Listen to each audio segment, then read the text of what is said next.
जय श्री राधे कृष्णा दोस्तों। मैं रेखा अपने YouTube चैनल भक्ति ज्ञान सागर में आप सबका हार्दिक स्वागत करती हूँ। और आज हम सुनेंगे पोपाबाई की कथा। पोपाबाई की कथा धर्मराज जी की कथा के साथ सुनी जाती है और उसकी उज्जमन विधि भी मैं अंत में बताऊंगी, तो आप कथा के अंत तक बने रहें। तो चलिए हम शुरू करते हैं। इससे पहले यदि आप मेरे चैनल पर पहली बार आए हैं तो आप मेरे चैनल को सब्सक्राइब करके बेल आइकन का बटन जरूर दबाएं। इससे आगे आने वाली सभी व्रत त्योहार के नोटिफिकेशन की जानकारी आप तक आएगी। तो चलिए शुरू करते हैं। एक 4 भाइयों की बहन थी जिसका नाम पोपाबाई था और बचपन में ही उनके माता पिता का स्वर्गवास हो जाता है और उसके पश्चात धीरे धीरे सभी बड़े होते हैं। सभी भाइयों का विवाह हो जाता है। तब बड़े भाई जो है वो पोपाबाई से कहते हैं कि आप भी जो है शादी के योग्य हो गई हो, अब आपकी भी शादी करा देनी चाहिए। तब पोपाबाई कहती है, पोपाबाई बहुत ही धार्मिक विचारों की और व्रत और नियम रखने वाली होती है। वह कृष्ण भगवान की जो है बहुत ही बड़ी भक्त होती है और वह कहती है कि मुझे तो शादी से कोई प्रयोजन नहीं है। मैं किसी भी जो है पुरुष का मुख तक देखना पसंद नहीं करती और मुझे तो आप जो है शहर के बाहर कहीं पे झोपड़ी डलवा दो, मैं तो पूजा पत्री करूंगी और भजन कीर्तन करूंगी और दान पुण्य करके अपना जीवन व्यापन करना चाहती हूँ। और यही सुनकर उसके भाई जो है शहर के बाहर जंगल में एक झोपड़ी बनाकर उसको सारी सामग्री के साथ जो है वहां छोड़ देते हैं। और पोपाबाई तो प्रतिदिन जो है दान पुण्य करती है, नित्य नियम करती है और पूजा पत्री करके भजन भाव करती रहती है। एक दिन नगर के राजा वहां से शिकार खेलने के लिए निकल रहे होते हैं। तब उन्हें प्यास लगती है और प्यास लगती है जब राजा उस झोपड़ी को देखते हैं और झोपड़ी के पास जाकर दरवाजा खटखटाते हुए पानी के लिए याचना करते हैं कि अंदर कौन है, मुझे प्यास लगी है। और तब पोपाबाई अंदर से कहती है कि आप कौन हो। और जैसे ही पोपाबाई की आवाज राजा सुनते हैं तो उनके मन में पाप प्रकट हो जाता है और वह सोचते हैं कि यदि बोलने वाली की आवाज इतनी सुंदर है तो वह स्वयं कितनी सुंदर होगी। हमें तो पानी को छोड़कर और इसे ही पाने की कोशिश करनी चाहिए। तब वो पोपाबाई से कहते हैं कि मैं इस नगर के राज्य का राजा हूँ और मैं तुमसे विवाह करना चाहता हूँ। तब पोपाबाई कहती है कि आप कहीं के भी राजा होंगे लेकिन मैं आपसे विवाह नहीं करना चाहती, क्योंकि मुझे जो है पुरुषों का मुख देखना भी अच्छा नहीं लगता और मैं किसी पुरुष का मुख नहीं देखती। लेकिन राजा उसकी एक नहीं सुनते और उसका हाथ पकड़कर उसको रथ में बैठा लेते हैं। रथ में बैठाकर अपने राज्य को चल देते हैं।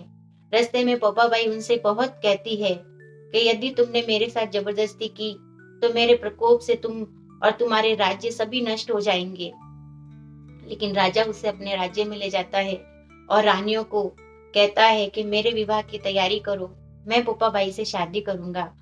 और रानियां जो है पोपाबाई को इस प्रकार सुनते हुए राजा को समझाती हैं कि ये पोपाबाई जो है वो बहुत ही धर्मनिष्ठ है, स्त्री है और यदि आपने इसका धर्म नष्ट किया, इसके विरुद्ध इससे शादी की तो हम सब यहाँ पर जो है इसके प्रकोप से नष्ट हो जाएंगे और सारा राज्य तबाह हो जाएगा। आप इसे जहां से लाए हैं इसे वहीं छोड़ आइए। और रानियों की बात से भयभीत हुए राजा पोपाबाई को लेकर पुनः जंगल की ओर बढ़ पड़ते हैं उसे छोड़ने के लिए। रास्ते में पाप की नदी आती है। पाप की नदी में दोनों ही उतरते हैं और पापी होने के कारण राजा तो उसमें डूब जाता है, लेकिन पोपाबाई उसमें नहीं डूबते। लेकिन पोपाबाई मन में विचार करते हैं कि मेरा स्त्री धर्म इस राजा ने जब मेरा हाथ पकड़ा तब नष्ट हो गया, अब मैं इस जीवन का क्या ही करूंगी। ऐसा सोचकर पोपाबाई भी उस नदी में डूब पड़ती है। धर्मराज जी के दरबार में जब पोपाबाई का लेखा जोखा देखा जाता है तब धर्मराज जी पोपाबाई से कहते हैं कि तुम तो बहुत ही बड़ी पुण्यात्मा थी, तुमने अपना जो है स्वयं जो है आत्मदाह क्यों किया। तब पोपाबाई कहती है कि मेरे जीवन में मैंने सभी पुण्य धर्म काम किए, लेकिन अंत में राजा के हाथ लगाने से मेरी देह जो है धर्मनिष्ठ हो गई, इसीलिए मैंने अपना आत्मदेह किया। धर्मराज जी उसकी बात से प्रसन्न होकर उससे कहते हैं कि तुमने तो राई जितने पाप को भी जो है मानकर अपना आत्मदेह कर दिया। आज से जो है स्वर्ग के द्वार पर मैं तुम्हें नियुक्त करता हूँ और तुम वहां बैठकर सभी का लेखा जोखा लोगी। और तभी से स्वर्ग के द्वार पर पोपाबाई को बैठा दिया जाता है और पोपाबाई सबका लेखा जोखा लेने लगती है। इसीलिए यहीं से ये बात जो की कहावत शुरू होती है, नाम पोपाबाई का, लेखा राई राई का। और पोपाबाई स्वर्ग के द्वार पर नियुक्त हो जाती है। एक बुढ़िया बहुत ही जो है नित्य नेम करने वाली, धर्म पुण्य करने वाली, व्रत व्रतुल्य करने वाली होती है। सभी प्रकार के जो है व्रत नियम करती है, धर्म पुण्य करती है और मृत्यु को प्राप्त होकर जब वो स्वर्ग पर में आती है तो स्वर्ग के दरवाजे पे पोपाबाई से मिलती है और पोपाबाई उनकी जो है रास्ता रोक लेते हैं। तब वो कहती है कि मुझे तो धर्मराज जी के दरबार में जाना है। और पोपाबाई कहती है कि तुम्हारा जो है धर्म लेखा जोखा तो बहुत ही अच्छा है, तुमने सभी प्रकार के व्रत किए, नियम किए, नित्य नियम किए, लेकिन तुमने मेरी बात नहीं सुनी। इसीलिए और जो है तुमने धर्मराजा की बात भी नहीं सुनी, इसीलिए जो है मैं तुम्हें आगे नहीं जाने दे सकती। और इस प्रकार सुनते ही बुढ़िया उनसे कहती है कि आप कौन हो, मैं आपको नहीं जानती। तब पोपाबाई अपने बारे में बताते हैं कि मैं पोपाबाई हूँ और मेरी बात जो है इस प्रकार इस नियम से सुनी जाती है। बुढ़िया कहती है कि यदि मुझे पता होता कि आपका भी व्रत नियम है तो मैं वो भी अवश्य करती, लेकिन अब तो मैं मर चुकी हूँ, तो अब मैं कैसे करूं। तब पोपाबाई उन्हें पुनः जो है 7 दिन के लिए धरती पर भेजती हैं और कहती हैं कि इससे आगे जाने के लिए आपको पहले जो है धर्मराजा की और पोपाबाई की बात सुनकर ही आना पड़ेगा। पुनः जो है उसके धर्म का जोर देखते हुए उसे धरती पर भेजा जाता है। धरती पर आकर बुढ़िया पोपाबाई की, धर्मराज जी की, राईबाई की, धरती माता की सबकी बातें सुनती है, ब्राह्मण जिमाती है और जो है पूरे जोर शोर से जो है उनका उज्जमन करती है। और फिर 7 दिन पूरे होने के बाद इस बार जो है स्वर्ग से विमान उन्हें लेने आता है।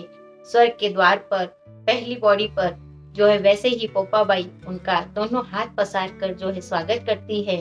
और इस बार जो है बुढ़िया को स्वर्ग के द्वार खुले हुए मिलते हैं। तो इतना जो है पुण्य प्रताप पोपाबाई की बात सुनने से होता है। तो हमें पोपाबाई की बात, धर्मराजा की बात के साथ राईबाई की बात, तीनों ही बातें सुननी चाहिए। राईबाई की बात भी आपको मेरे चैनल पर मिल जाएगी, आप उसे भी जरूर सुने।